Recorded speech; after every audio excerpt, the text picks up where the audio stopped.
All right, so obviously at this point in your career, as we said, experience, good amount of experience now. Yeah. Let's narrow it down to this one moment of experience. If you can remember it, Mm, it was your goal against Portland in 2016, yep. where it was just a banger from like way out past the box.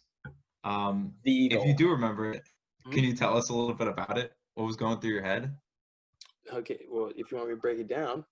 Okay. So yeah, I do remember. I do remember it. I think one thing that I learned early on is you want to do your best plays when it's on ESPN and there's people watching. So you eventually learn how to do that, which is if we want to have like a mastermind series where we talk about how to manifest scenarios, that'll be a good follow-up one. But that's why I say everyone let them know it's a conspiracy. This is all, you know what I mean? Hmm? How's this all coming together? It's like, I don't know. It's weird, right? It must be in your head or something. MSL. Yeah. So on that play, okay. So where I back up, sorry, not Don. I was thinking of Donovan Pines. Dominic Kinnear at that point was not happy with me in that game. I think he was mad at me about something on the field, but I was just frustrated because I was like, leave me alone. You know what I mean? Like I'm not happy with what I did as well either, but I'm going to make up for it. Right.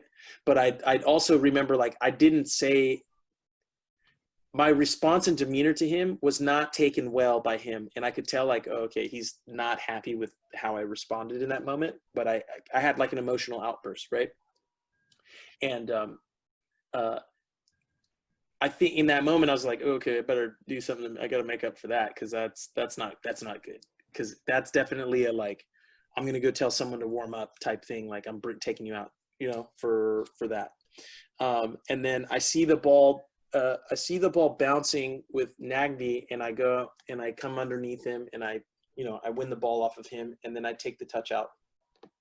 I have a look up, and then I'm starting to realize, okay, I took this. How do you describe it? I don't know if you guys have ever been in the zone, but where everything kind of comes into synchronicity. So everything's going really slow, and your processing speed goes really high, right? So your processing speed goes real high. So then relative to everyone around you, everything goes kind of slow. And with each sequence in the play, I'm taking a touch, but it's coming perfectly. I'm touching it. It feels like in sync. Like, this ball, if I go, this ball's going to go 10 feet, 3 inches, and 2 centimeters. Boom. Right. So, like, once that happens, I get locked in and I go, okay, I'm in that flow state. So take your time. And I'm looking and I'm seeing, okay, Char is always going to recover because this dude is a monster. Shout out, most underrated defensive midfielder in MLS history. Thank you. Okay. We'll go into that at another time. Okay, we will need to discuss, because it's ridiculous the amount of praise this man has not received. You're telling me. So I know he's going to recover and he's coming back, right? Borchers is back, kind of recovering, and then Quarce, right, is the goalkeeper at that time. I can see that he's kind of out of position and off of his line. I recognize that I have to take the ball away at an angle because it creates more of a distance for Chara to have to recover. So by the time I take my second touch and I put my touch far enough out, I go, ooh, I touched that perfect, right? Like, that's exactly where I want it to be. Almost think of it like golf at this point in time. Okay.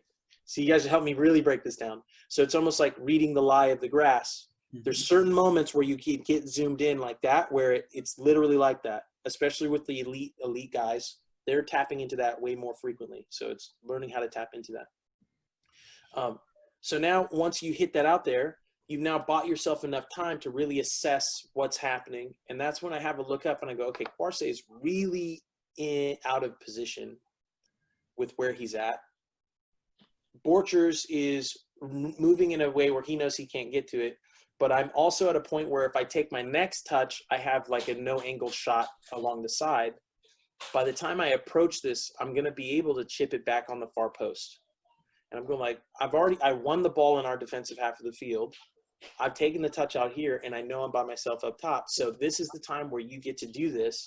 and no one can get mad at you for trying it. And those opportunities don't happen too often, but when they do, those are the ones that I love the most, because that's where I get to play. That's my game. That's what I like. I like, bicycle kicks and scissor kicks and, you know what I mean, scorpion kicks and chips and all that stuff. Shout out Claudio Lopez, because the chip's always on. Love that dude. Colorado. I think he was more of a Kansas City legend, right? But I love that guy in Colorado. We came up with the bottle celebration. That's an ode to Claudio Lopez. If you guys look at that goal with Colorado, that's the story behind that. But okay, chips always on. So rule number 1, if there's anything, chips always on. Okay, chips always on. Chips always good. And that's when I hit it. And right when I hit it, I went, ooh, perfect. I'm going like, that is in 100%. I'm thinking I'm gonna be super pissed if the goalkeeper gets a fingertip to it and kind of like smacks and it hits the bar and bounces off. And luckily he doesn't, and I'm like, ooh, yes, perfect. And so I remember that sequence of play and how it broke down and what I was thinking at the time. And then the next game we played Portland, I chipped him again, but it hit the crossbar and didn't go in. So you guys good if you can pull up that clip. Yeah, caught him off his line again. But yeah, that was a good play. It's interesting to hear, I guess, what fans and people resonate with most, like what they remember most versus what like you remember most, right? Like the goal I think I remember and I like most, if I'm thinking about it, there's a couple. So one is in a reserve match. I dribbled off kickoff and scored against, I want to say it was FC Dallas, I think, or something like that when I was with Chicago. So I'm thinking of goals that I scored in like reserve league. I'm like, yo, that goal was dope. Yeah, you guys like that one, but you should have been at the reserve matches. There's a bunch of dope goals happening out there. So yeah, man, you guys are making me think about a bunch of stuff, and probably sharing way too much, but whatever, who cares? Like, what's it matter?